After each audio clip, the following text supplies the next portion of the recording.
Un missile s'est abattu à Tel Aviv dans l'enceinte de son aéroport international le 4 mai. Et 5 jours plus tard, le 9 mai, un nouveau missile est intercepté par Israël. Derrière ces frappes, les Houthis qui revendiquent plusieurs autres tirs de missiles et de drones sur Israël, ainsi que des attaques de bateaux en mer Rouge depuis le 7 octobre 2023.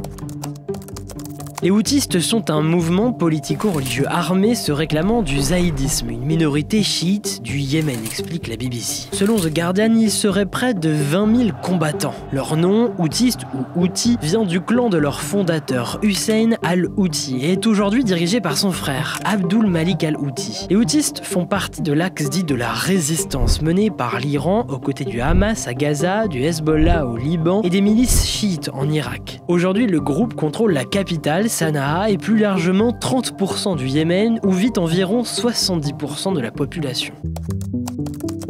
Les Houthis naissent en même temps que le Yémen d'aujourd'hui, peu après 1990. À ce moment-là, l'État est fragile et peine à unir ces deux anciennes républiques du Nord et du Sud. Comme l'explique The Conversation, l'attachement aux identités tribales reste fort, en particulier dans le Nord, et de nombreux groupes différents exercent un certain pouvoir. Ils tiennent tête à Ali Abdallah Saleh, au pouvoir depuis 1978. C'est un dictateur et représentant d'un autre groupe tribal. Parmi ses opposants, les Houthis, le groupe qui conteste avec le plus de vigueur le gouvernement central. En 2011, dans le sillage des printemps arabes, la population se soulève et chasse Ali Abdallah Saleh du pouvoir. Mais le processus de transition marginalise les Houthis. En 2014, le groupe armé renverse le gouvernement reconnu par la communauté internationale. Le président déchu et son cabinet s'exilent alors à Aden, au sud du pays, et l'ancien dictateur Saleh est exécuté 3 ans plus tard par les Houthis. Selon la BBC, ils aspirent à plus d'autonomie pour leur bastion du Nord. Et ils sont révoltés par des décennies de marginalisation politique, d'exclusion sociale et économique et de répression. Mais ils voient aussi d'un mauvais œil la montée de l'influence saoudienne, ajoute The Conversation. C'est d'ailleurs en réaction à la prise de pouvoir des Houthis que l'Arabie Saoudite lance en 2015 une opération militaire avec l'aide d'autres pays arabes sunnites. L'objectif, repousser les rebelles et restaurer le président déchu. Cette guerre régionale s'éternise encore, provoquant l'une des pires crises humanitaires.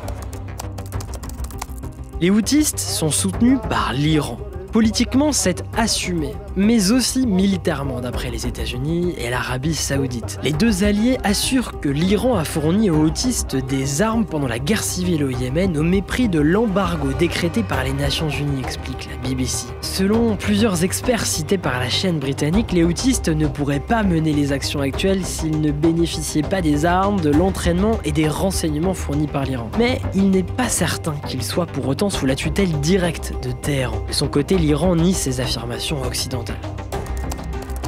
Les Houthis ont mené leurs premières attaques contre Israël et contre des navires de commerce en mer Rouge en solidarité avec le Hamas, explique The New York Times. Après l'offensive militaire dévastatrice lancée contre Gaza par Israël en réaction aux attaques du 7 octobre 2023.